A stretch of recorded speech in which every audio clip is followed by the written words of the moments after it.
Well, knowledge assets are the knowledge drivers of an organization's success.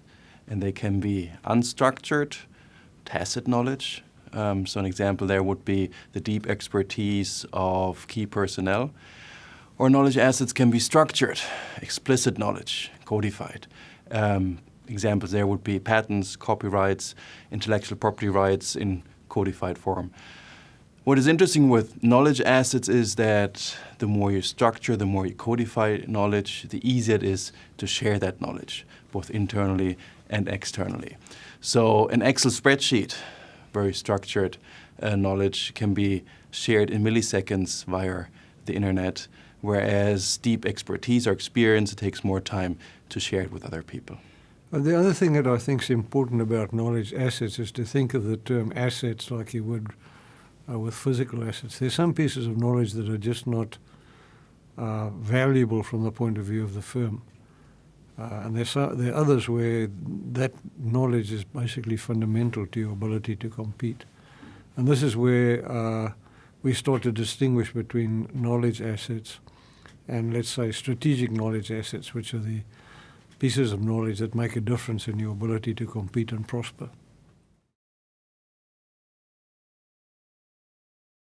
Well, it's interesting when it comes to physical assets, you have a balance sheet that shows you what you own or possess.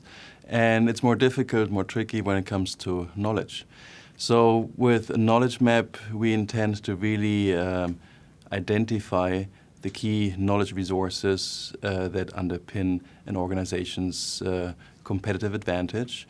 And we map them along two dimensions. One is the structure of knowledge, unstructured to structured, tacit to explicit. And the second dimension is the level of diffusion. Is it undiffused? Do only a few people in the organization have that knowledge? Do many people in the organization have that knowledge? Or does the competition have access to that knowledge, or is it available to the general public? So those two dimensions, structure and diffusion, are important to map those critical knowledge resources. A sort of simplified rendition of that is depicted in the diagram that we're looking at now. So what you have is the two dimensions. To keep it simple, highly diffused or highly undiffused, and then highly structured or codified and uncodified. So that gives you sort of 4 blocks in which you can place your knowledge. Traditionally, very little. When you look at knowledge management, there was a tendency to try to capture all the knowledge in an organization. First of all, this is not possible. It's really hard to capture all the tacit experience and put it into a computer system. But even if it were possible, you'd suffer cognitive overload because it's just too much. So what we propose is really focus on the knowledge assets that are critical for success, that underpin performance. So those critical knowledge assets should be mapped so that the management can decide how to further develop it to create growth and competitive advantage. And sort of associated with that is the fact that you can take knowledge in the 4 blocks that we identified, and each one of those blocks has specific implications for your ability to take that knowledge and go out and create and capture value from the marketplace. Well, the strategic management of knowledge, as we discussed just now, links knowledge to competitive performance and growth. Now, with the entrepreneurial management of knowledge, we try to understand how innovation is created in organizations. So how do organizations, big and small, create new ideas, create new knowledge? How is that knowledge then further developed in the pursuit of innovation? How is it shared and applied in different contexts? So this link to innovation, which is really important, is captured by this entrepreneurial management of knowledge. With the research initiative, we try to create research that has impact, so really balance theory and practice. So the outcome of the research initiative has been both academic publications and practitioner-oriented publications. And we've always also been able to build a new executive education program at Wharton that deals with the strategic management of knowledge assets. And going back to the 2x2 that we set up earlier, each one of those blocks, the top left through the bottom right, has specific challenges associated with how you strategically deploy that knowledge and how you go about innovating.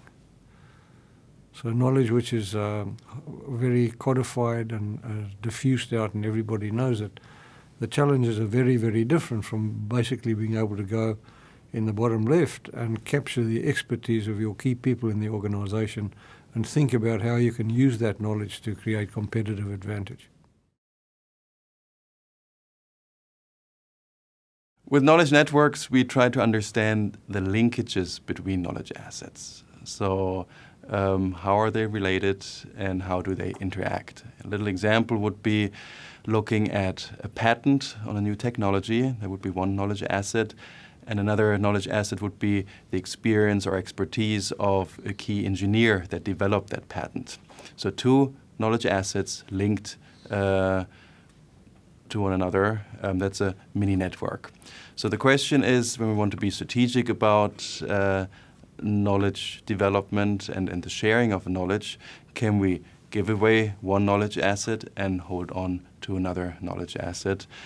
So looking at Tesla, for example, last year, which open up its patents to competitors.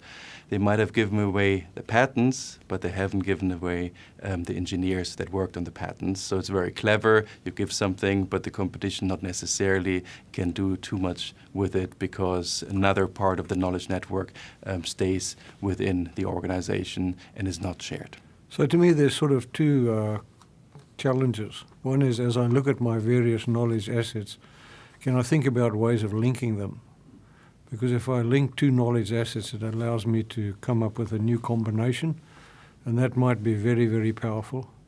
And then the other one is how do I, particularly with the more tacit types of knowledge, how do I actually identify that knowledge and where we can get traction using that knowledge in the competitive marketplace? Well, it's interesting that when we think about open innovation and sharing knowledge or giving away knowledge, before you can decide what to share, you have to know what you have. So to me, the first step in any open innovation initiative or strategic alliance initiative has to be looking inside and thinking about what are the critical knowledge pieces that I have. And what are knowledge gaps, what are knowledge assets that I don't have and might be able to source from the outside. So I think it's really important to have a strategic knowledge map to then make informed decisions about who to partner with and what kind of knowledge to obtain from partners. And if you think about the combination of two pieces of knowledge in some novel way, in a way, that's the essence of all what most entrepreneurs do. And the challenge then becomes is I have a piece of knowledge and I may underestimate its true value until I start thinking about who else might have knowledge that I can link up. So I don't have to have the new knowledge myself. What I need to do is find some way of identifying whether that knowledge would be useful for me to come up with some new combination. There's a huge culture and political dimension when it comes to the sharing of knowledge. And when we look at people and their motivations, also in terms of their careers, sometimes it's difficult to incentivize them to share that knowledge. I guess they are looking at innovative technology companies, like, for example, Google, ways to incentivize people to work together. If they enjoy what they're working on, like one day a week you can do whatever you want to do, but do it in teams. So there are ways, I think, how to bring employees together and take them the fear of sharing their knowledge and make sure that they contribute to a common goal. I think that's important to establish that goal and make everyone feel comfortable to work in a team?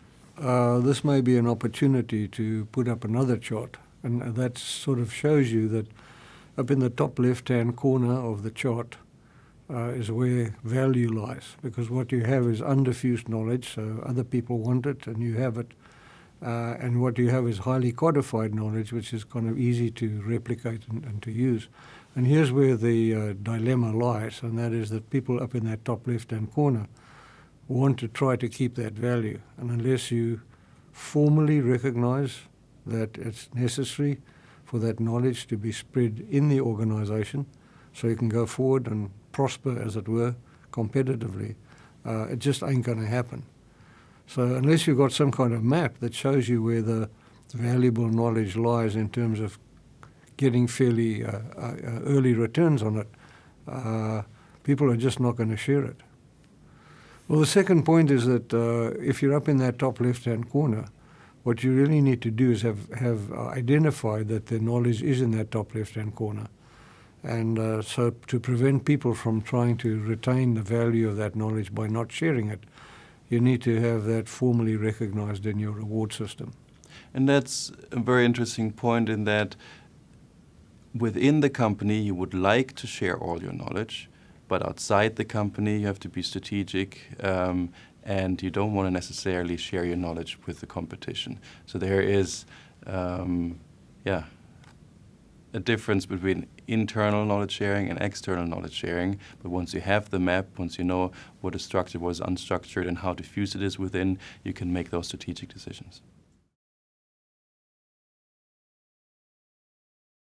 Okay, so if you have a look at the chart, what you have is, in the simplified world, is the 4 blocks.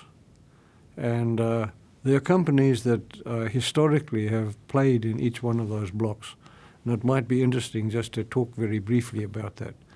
If you look at the bottom left-hand block, this is where the essence of your knowledge is deep tacit expertise, which is kind of hard to articulate. And it's resident in the minds and experience of experts. Typically what you'd find there is somebody like Goldman Sachs, who's brilliant at being able to use their financial expertise to come up with new kinds of financial instruments that they can take into the marketplace. And as the old milieu changes, they keep on changing as well. So the heart of their knowledge is to be able to tap that expertise. A much more pragmatic example of that would be somebody like Bain as a consulting firm, which is particularly interested in deeply understanding and being able to develop solutions for the customers, new solutions for new problems. The top left-hand side is somebody who would be depending very much on using protected knowledge, which is being patented. So examples to this day of the most prolific companies in terms of patenting are people like IBM, people like Samsung, people like Canon. And the essence of their knowledge is to keep on generating new protected patents. As we move to the right and the knowledge gets more and more diffused, the companies up at the top right are companies that are able to come up with new combinations of existing knowledge. And I think a beautiful example, and in fact the source of the concept of open innovation was Mr. Lafley at Procter & Gamble, who basically, said, why do we have to create new knowledge ourselves? Why don't we go out and find solutions to the problems? And this led to, amazing products like the Swiffer, for heaven's sake. Here's a very, very big business. It was just created from basically taking old mops and detergents and doing it in new ways. And then bottom right is perhaps the most interesting, and that is companies that are constantly experimenting with trying to find new ways of applying their existing knowledge. And our 2 favorite examples there is the German company Bayer, who for 110 years has been creating new uses for aspirin. And every year they come up with new uses for aspirin. And then the second one is W.L. Gore, who basically took Teflon and is constantly innovating around the use of Teflon. So it's, every corner are different places where you can play and extract knowledge and capitalize on it. And I think for senior management, it's important to think about what kind of knowledge assets does my organization have. Is it in the bottom left, the bottom right, the top right? And then how do I want to strategically develop that knowledge? And there are opportunities for growth in each of those quadrants. Well, we've just published a Harvard Business Review article about the topic. We have created a 3-day executive education program at Wharton that helps people understand what is strategic about the development of knowledge. We have experts like Peter Capelli talk about the management of tacit knowledge, talent. Our Vice Dean for Innovation, Karl Ulrich, talks about technical innovations. So an interesting mix of faculty where we discuss the challenges that come with managing knowledge strategically. I think one of the things that I want to add to the pot here is that Martin, when he did his dissertation on the topic, actually developed a way of simulating the evolution of knowledge by making some fundamental assumptions about the nature of the knowledge and then how that evolves using different types of strategy for knowledge development. And we continue to work on that simulation so that what you can do is if you have a particular knowledge strategy in mind, you can test it in the simulation and test 100 years of knowledge development in a few minutes. So it's a very, very powerful way of beginning to look at the implications of making certain strategic moves in knowledge management.